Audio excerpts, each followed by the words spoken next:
Democracy, a very ancient system of governance that can be traced back as far as 5 BC in Athens, has, throughout the years, evolved to the versions used around the world today. The word democracy comes from two Greek words, demos, which means the people, and kratein, which means to rule. The word is commonly translated to mean power to the people. There are two categories of democracy: direct democracy and representative democracy. In direct democracy, when political decisions must be made, each person casts a vote and is given a chance to directly influence the policy-making process. The second major type of democracy is representative democracy. A group of people are elected and assigned with the task of making decisions on behalf of a group of citizens that they represent. Trinidad and Tobago subscribes to representative democracy. The types of democracy can further be subdivided into systems of democracy, namely the parliamentary system, the presidential system, and a mixed system. Trinidad and Tobago uses the parliamentary system. In this structure, voters select parliamentary representatives. This system has a split executive, which consists of the head of government and the head of state. The head of government controls the legislative process, while the head of state serves as the ceremonial representative of the country.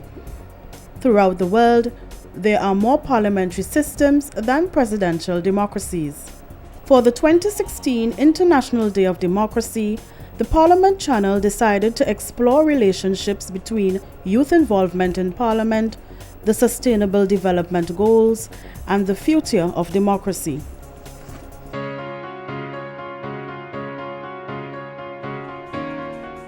Well, I think one of the things that we're going to have to look at are the attitudinal issues, the extent to which populations themselves are aware of these Millennium Development Goals, and the extent to which those goals form a part of a public policy agenda.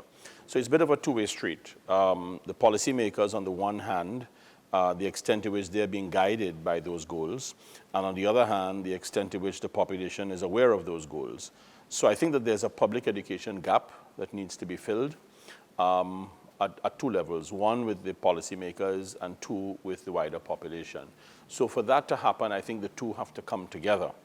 And I think that there will be a tremendous role for public education to take place along those lines. So that's how I think in the first instance it's going to happen.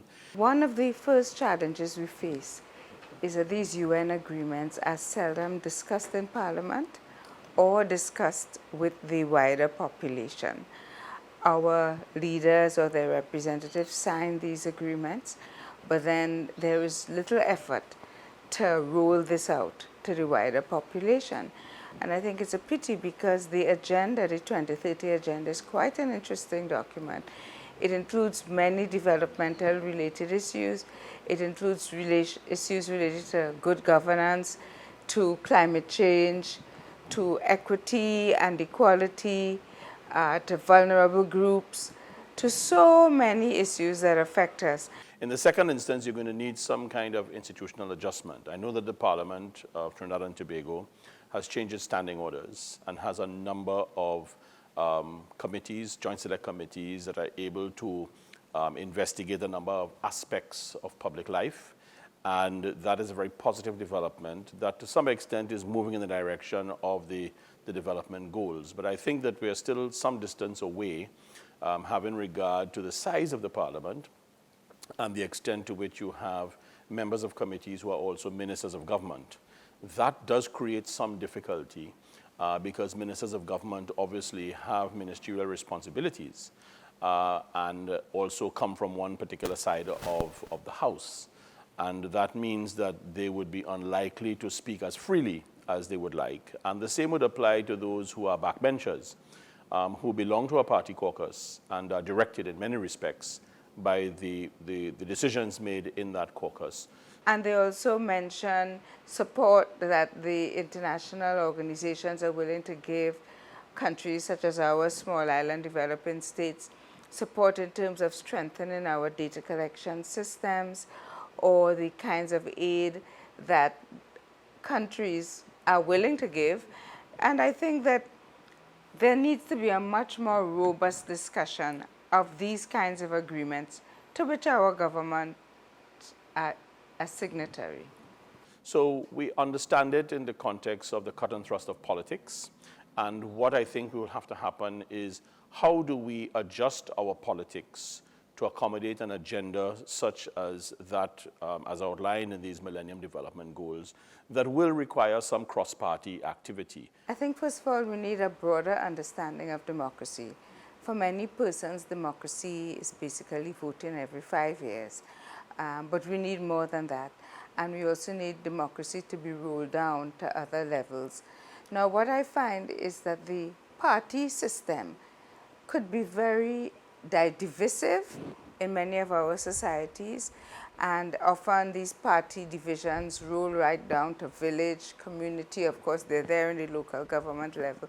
I don't expect that persons will be throwing away the party whip anytime soon, but I think that the platforms for cross-party dialogue is going to be one that ought to be cultivated more widely.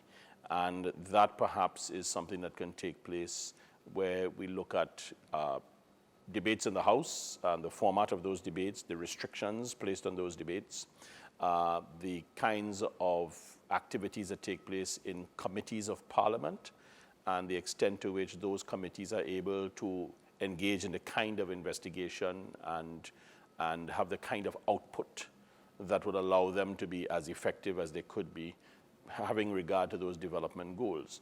So we have to find mechanisms for non-partisan collaboration and the discussion and decision-making of issues. And I think that is going to be very revolutionary in many parts of the world. But if we are to roll down decision-making, discussion, and awareness, it has to happen in a non-partisan way so that persons at all levels can feel comfortable to be part of this decision-making and not make decisions based on partisan. So I think that I'm very happy, for example, for the efforts to strengthen local government. And I think that there should be safeguards within that to facilitate the various members working together in the interest of the community, but also stronger mechanisms to have community influences or involvement in these committees so that we ensure that there's a real link with what's happening at that level. I think also in terms of this, if we are really transferring certain power and decision making, we have to ensure that the resources are available, that the systems, the legal systems, all the administrative systems are there to allow the local government to work efficiently and effectively.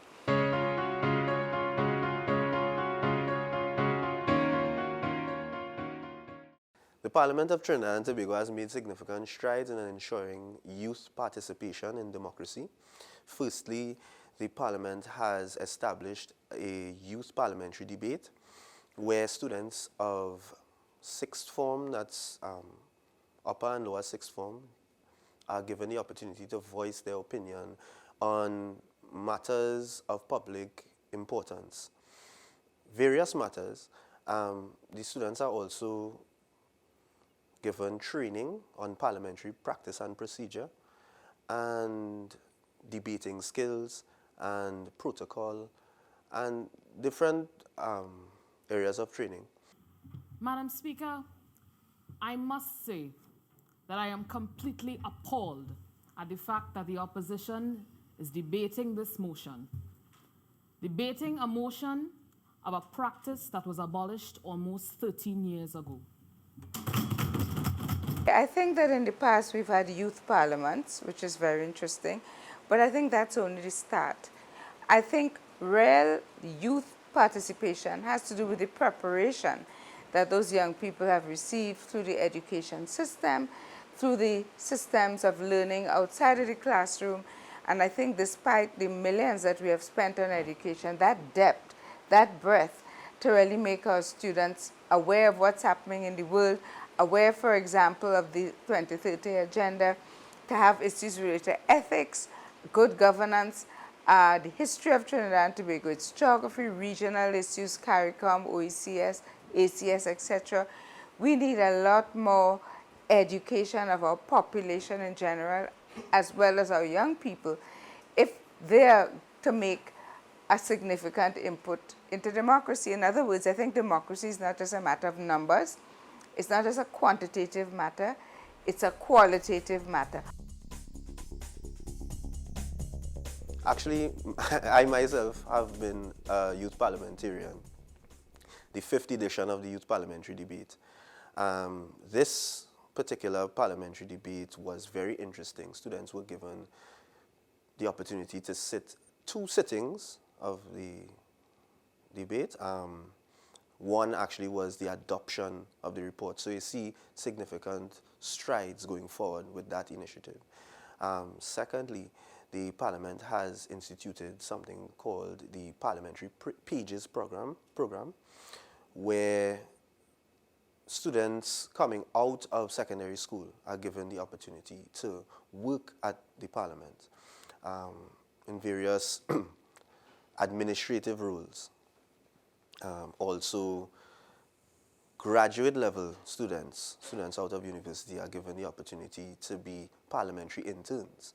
Myself moving out of secondary school and then into university, I came out of university and I became a parliamentary intern, and I'm now a procedural clerk assistant. So it proves that if you work hard, you're able to work with the Parliament and work on behalf of the betterment of democracy. What quality of young people we are bringing, so that when they intervene into the parliamentary process, the local government process, as NGOs, as activists, moving the system towards greater inclusion, that they have the understanding, the breadth, the knowledge, the ethics to really make that a positive input.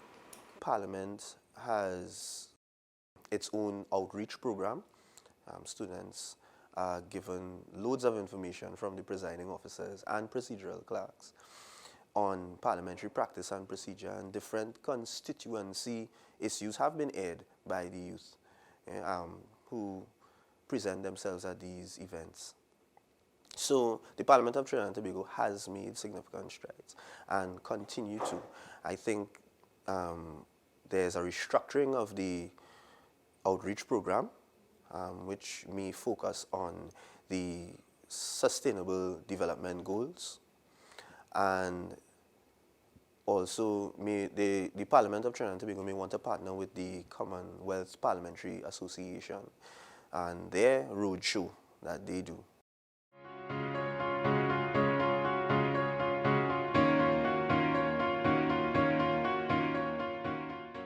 Well, I think that one of the things that we see arising on the world stage is the rise of e-governance. And e-governance is one of those issues where you are marrying the technology of today with the demands of government for tomorrow. And the ability of governments to serve their communities is becoming more and more challenged as older bureaucratic methods become irrelevant to tomorrow's populations. I think democracy, as I said, has to do with an informed electorate, with an electorate that is able to make good decisions, and an electorate that's able to impress upon our politicians and leaders the path we want to follow. I think that many of our limitations today have to do with an electorate that has all kinds of views about equity and social justice that I think could do with some improvement. So that the extent to which you will have that kind of change taking place is something that we in Trinidad and Tobago do need to look at if we are looking at 2030. That's just 14 years away, so it's not that far away. But I think that we have to be able to get a tripartite dimension to this going, government, labor, and business, to be able to come to some kind of understanding. Because once you start introducing electronic systems, you are starting to look for new skills. And persons who don't have those skills will become uncompetitive, and their jobs in the public sector will be challenged. And the extent to which unions are going to participate in that exercise to defend the rights of their workers is a natural outcome. The extent to which business is going to want to invest in new systems is something that they will have to have the confidence that there will be sustainability.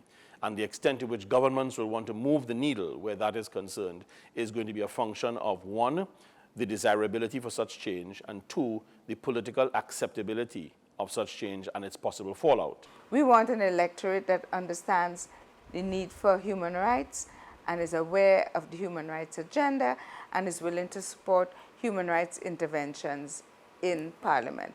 We want an electorate that recognizes that we have to have inclusion, diversity, and equity if we are to be safe in our homes in the nights. In other words, we cannot have increasing inequality, which is what we've been experiencing recently, and hope that life will continue nicely for everyone.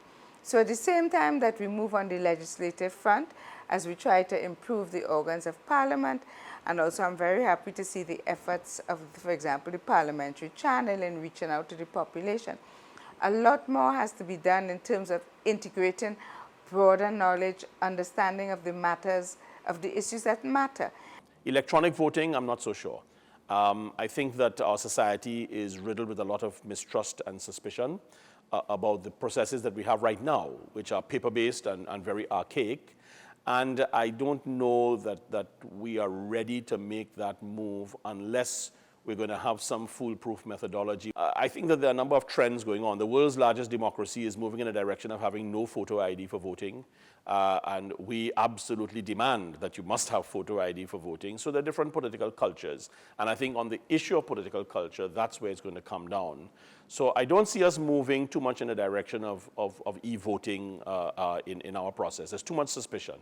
I think that there is room for e-government. And I think the population would like to have a greater platform of e-government interchange and engagement so that you can, in fact, transact business electronically with state agencies to a large extent, particularly in the area of paying bills. And I think we're there already. But in terms of other services, I think we're going to have to move in that direction if we are to become competitive or to stay competitive. And I'm wondering, for example, whether our youth will be discussing it, whether it will be the issue for our parliament, youth parliament, whether this will be laid in parliament because of the critical issues involved. How do we make this agenda a people's agenda and not something that we signed and then we wait until the next meeting to sign the next one? As far as Parliament is concerned, a lot of innovation has taken place in the Parliament in the area of communications. We've seen the Hansards being made available online. There's live coverage of parliamentary sittings and committee hearings and so on. And that is a very useful platform. And it is something for those who are interested in the affairs of Parliament. It is nice to be able to log on from wherever you are in the world and see what's going on. But then, there is a digital divide that we still have to cross in this country. And I think to be able to have the benefits and the fruits of e-government in the future, we're going to have to address the digital divide as the major hurdle to be jumped to make those future reforms by 2030 become more meaningful. The issue of crowdsource, I mean, the extent to which you are able to have people determining what laws should look like by virtue of their sheer numbers is in many respects carrying the theory of democracy to another level. The extent to which things like referenda and other methods such as those can be used to guide policymakers, one has to understand that the population, the old theory of government, that the population elects their representatives and their representatives are the ones who have a term of office and are able to carry out their duties during that time. This is looking to go beyond the representatives and allow the population to have a direct interface and just say, this is what we want. I think that has a lot to do with the degree to which the public is informed. In other words, as I said, if you have a number, let's say, for example, that we were still in the days of slavery and the majority of the population felt slavery should not be abolished, then what's the use of crowdsourced laws? Because the decision would not be one that was based on an informed populace. So in order for those crowdsourced laws or even for referenda, all of these things to be useful, the electorate has to be informed, has to be truly educated, has to have an understanding of human rights and social justice, and be aware of issues and agendas such as the UN agenda, so that we make informed decisions. That, to me, is the critical issue that's facing our society at this point in time. The waters could be tested with regard to that. The extent to which referenda could be brought into our process is something I think that we may want to look at. But that is where perhaps the e-government may come in. The e-government on non-binding referenda, perhaps, on what the public thinks about various issues might be a starting point to look at to go towards 2030. But outside of that, I don't know that we're going to be there just yet. I hope not. I hope they would be a bit more than they are present. Not that I want to give parliamentarians more work, but I wrote a paper once where I looked at the ways in which Parliament, as opposed to government, can really become an institution for change. People are now beginning to realize more about their government and their system of government by virtue of the fact that they are able to connect with their parliament, and they're going to want more. And I think also we have global trends that may influence that process.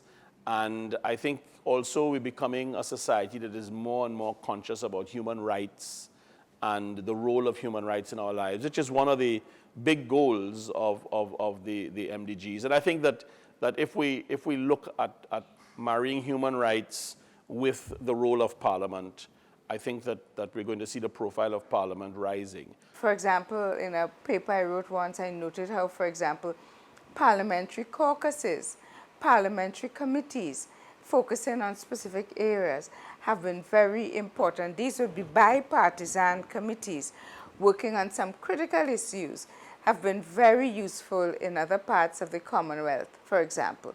So I think that we have to find a way to make Parliament more useful in terms of taking our development, our politics, our social issues forward than it is today, because Parliament has become so partisan in the way in which our matters are dealt with. Constitutional reform is going to be another issue that may change the role of Parliament. If there is to be constitutional reform, there will have to be consensus across the aisle. That is something that has happened in the past.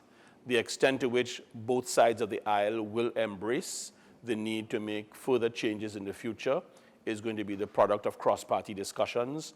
And I think that there is a role for such cross-party discussions to take place, because special majorities will be required in some instances. So I think the big debates will surround the electoral system. It will surround the nature of the executive. It will surround the composition of Parliament. And then once you get past that, then you get into the nuts and bolts of Parliament, such as the committee systems, the power of committees, the nature of those committees and how they function, to be able to bring some kind of oversight and scrutiny to the activities of government that is designed to provide the population with information that they desperately need to know, and then the media has a role to play. And the media's role is to report and to analyze on what is going on in a manner that allows all views across all spectra to be able to have some sway for the benefit of a population that needs to have the benefit of a diversity of views. We have to have some common issues that all the political parties believe is important and that they need to work together. Even if those issues may not be legislative in the first instance, but maybe developing bodies of knowledge, developing national awareness, and then legislation or other changes could come at a later stage.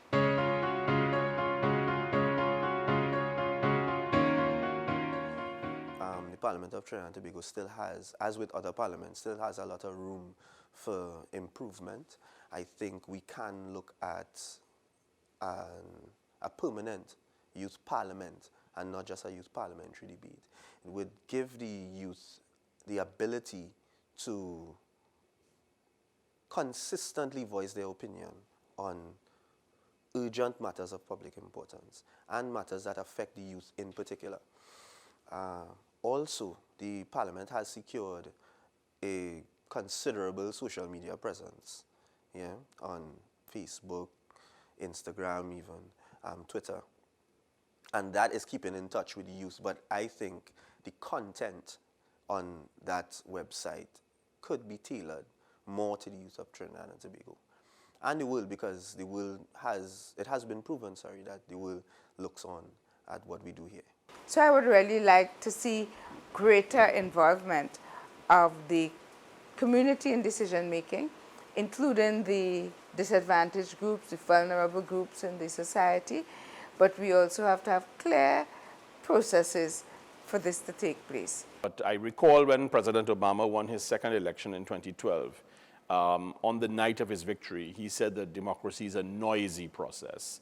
And I think that that best captures the nature of democracy. It is noisy. You have all kinds of participants, whether they are political parties, whether they are pressure groups, NGOs, interest groups, individuals, celebrities, all kinds of inputs into the process. And it of necessity is going to be contentious. And we shouldn't view contention as being a negative value, because it does bring out a variety of things. And we can separate the wheat from the chaff, so to speak. But it is good that you are able to have that kind of dialogue, which is at one extreme, because the other extreme is one that we would not want to entertain. What will democracy in the year 2030 look like? This year's observance is an invitation to all parliaments to interrogate the present, to learn from the past, and to prepare the future of democracy.